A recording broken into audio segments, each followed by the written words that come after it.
Welcome, everyone, to the Shipyards. I am Takeshi Yamato, the Art Master, joining our host, the Housecoat Gamer. Yo.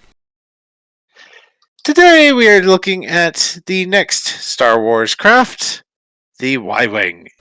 The BTL, I believe it was A4 Y-Wing. Originally designed as a heavy fighter bomber for the Republic. Not quite as heavy in terms of anti-fighter capability as the ARC 170, the Y-Wing had more projectile punch due to its larger ordnance bay.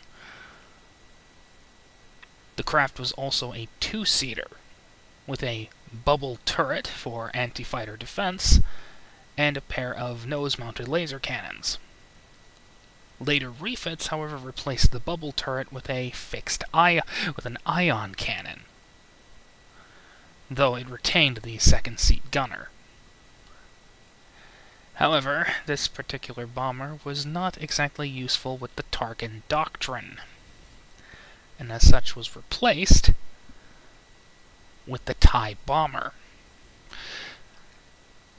As the years went by, the Y-Wings were gutted completely. All their armor plating was removed, engine cowlings, and all that. Just to make more TIEs. Eventually, this was all that was left. The Empire started scrapping them outright, or selling them to planetary defense forces because, well, they're still deadly. However, most of them ended up in the hands of the Rebel Alliance, and took part in many famous battles, including the Battle of Yavin, where Y-Wings were originally going to be used in the attack on the exhaust port. We all know how that ended. Yeah. In fact, only one Y-Wing survived the battle.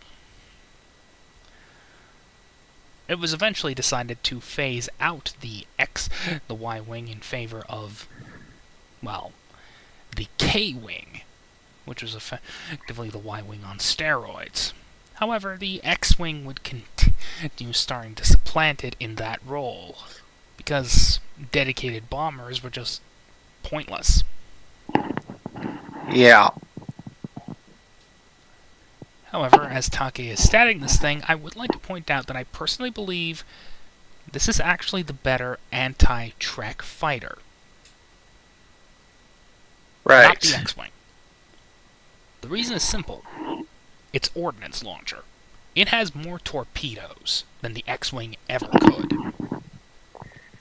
Right. Combine that with the laser cannons, which are nose-mounted and don't require any fancy gimbals, as well as the ion cannon,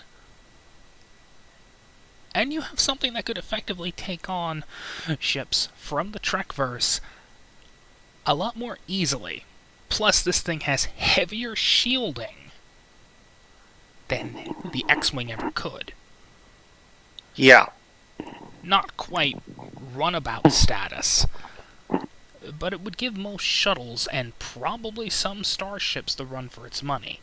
I suspect the La Serena would have a fun time dogfighting with a Y-Wing.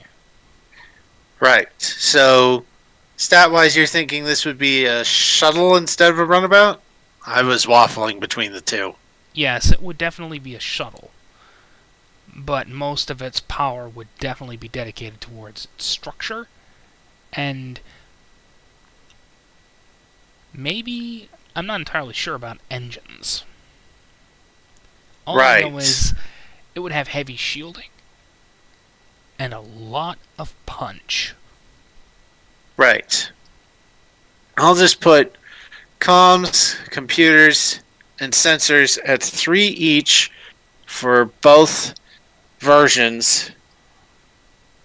For both the Republic version and the Rebel version, which will give us a total of 15 to work with for everything else. Targeting computer is probably not going to be great. Well, yeah. I suppose less targeting computer. These things are actually designed for precision attacks. Yeah, I'd say. Yeah, I'm gonna put the engines at 3 because while not as slow as a TIE bomber, these things are still somewhat sluggish. Very. So that will put the power at 2, half engines rounded up. Same with shields. And let's see, so 12 points. That gives us 12 points to work with for structure and weapons. Probably 6 each. Probably biased towards weapons. So 5 structure, 7 weapons. Yep. This would make it pretty deadly. Yeah. Now, in spite of its large size, it would probably make a pretty viable threat to even a Danube-class runabout. If it could stay on the runabout's ass. Yeah. As usual, 1 point in 3 department points for shuttlecraft, 1 point into con. I'm thinking 2 points in security this time. I'm thinking 1 point in security, 1 in engineering. Ah, right. The astromech again? The astromech. Okay.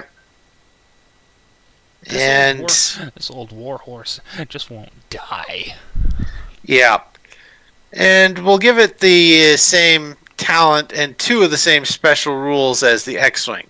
Improved damage control for the talent, again, astromech. Hyperdrive propulsion system and the deflector screens talent. Deflector screens rule. Basically saying, yes, this thing can defend against energy weapons. It can defend against projectile weapons. It cannot defend against both at the same time. The Y-Wing never gets any love. It's always the X-Wing or something else. It's never the Y-Wing. Yeah. And for the Rebellion version will have the ion cannon and as a weapon, and it's basically going to be the same as a laser cannon, energy, 4 challenge dice, and close range, but instead of Vicious 1, we're going to give it dampening and depleting. Because it drains shields.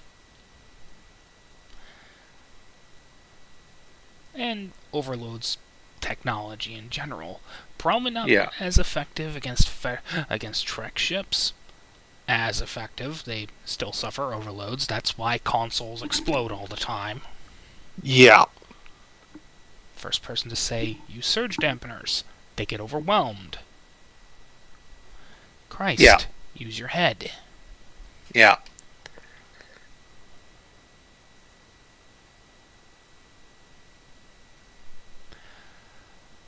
But yeah, that is the Y-Wing. The unloved, but very nasty sibling to the X-Wing. And probably the better option against Trek craft. Indeed. Housecoat Gaming? Well, bye-bye. Yep.